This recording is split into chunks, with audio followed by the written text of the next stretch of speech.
La historia de terror de hoy se llama Un fantasma me dijo donde estaba enterrado un tesoro en León, Guanajuato, México. Segunda parte de la historia contada por un seguidor de mi canal de TikTok.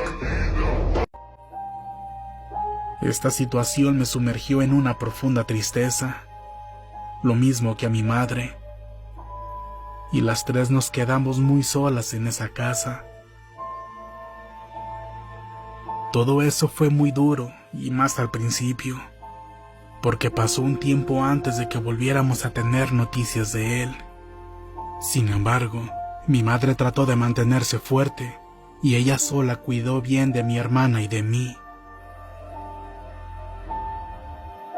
Una tarde, mientras mi madre estaba ocupada preparando la comida, me pidió que fuera al cuarto a revisar a mi hermana, quien estaba durmiendo.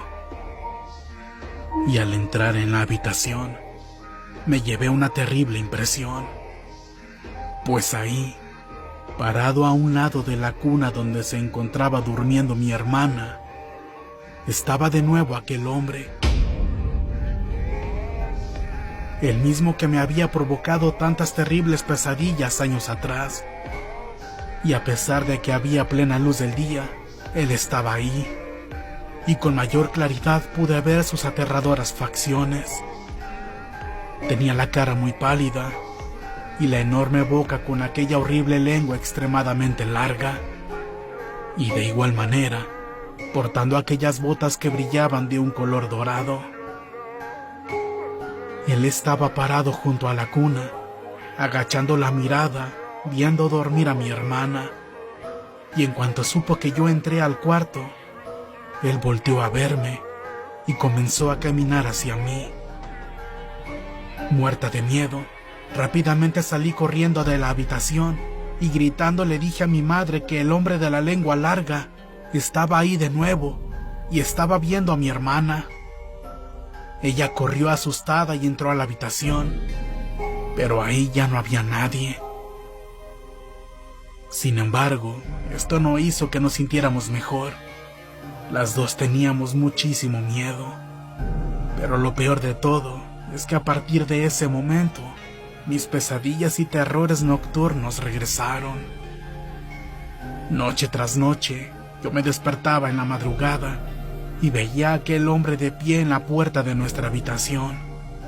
Y despertaba a mi madre, pues la asustaba con mis gritos y mis llantos. Yo le decía que ese hombre nos estaba visitando todas las noches, y sé muy bien que ella también moría de miedo. Podía sentir su nerviosismo cada vez que nos íbamos a dormir. Y por lo mismo fue que comenzamos a pasar las noches con las luces encendidas. Rezábamos antes de acostarnos y asegurábamos bien la puerta, pero nada de eso detenía las manifestaciones de aquel hombre. Mi madre trataba de mostrarse fuerte para tranquilizarme, pero nunca pudo disimular su propio miedo. Nos sentíamos muy vulnerables, ya que en esa casa éramos solamente ella, mi hermana pequeña y yo. La situación de nuevo se volvió insostenible, y mi madre tomó la decisión de mudarnos a la casa de mi abuela materna. Para ese entonces, yo ya tenía aproximadamente 7 años. En esa casa, las cosas mejoraron. Todo se calmó y dejé de ver a ese hombre. Mucho tiempo después, una tarde, ya cuando las cosas estaban completamente tranquilas, mi madre encontró en casa de mi abuela materna una cajita repleta de fotos suyas de cuando era más joven. También había muchas de cuando apenas era novia de mi padre, y también había fotos familiares en las que salían parientes de mi papá. Yo me senté a su lado, y al observarlas con detenimiento, me llevé una escalofriante sorpresa, pues en una de esas fotos estaba el hombre que se nos aparecía todas las noches en la casa de mi abuela paterna. No tenía ninguna duda, era él, Lo reconocí al instante, era el mismo que veía en las noches, y el que también llegué a ver parado a un lado de la cuna de mi hermana.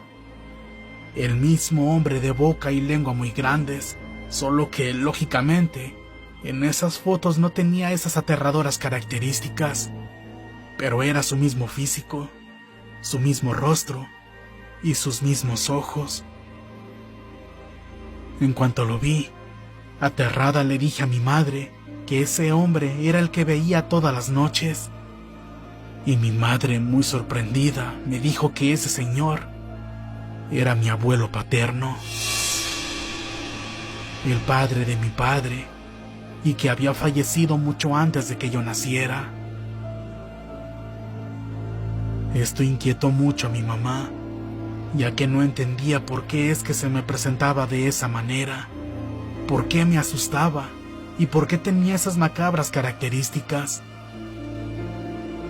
Por lo que decidió consultar a una mujer que se dedicaba al espiritismo y otras prácticas relacionadas con el mundo espiritual. Mi madre y yo hablamos con ella y me pidió que describiera todo lo que él hacía cuando se me presentaba. Entonces la mujer nos dijo que mi abuelo no tenía malas intenciones conmigo. Es por eso que las oraciones no lo detenían. Y lo que él buscaba era comunicarse conmigo, ya que muy seguramente quería mostrarme algo. Esa mujer me dijo que no le tuviera miedo, que lo siguiera y descubriera qué era lo que quería enseñarme.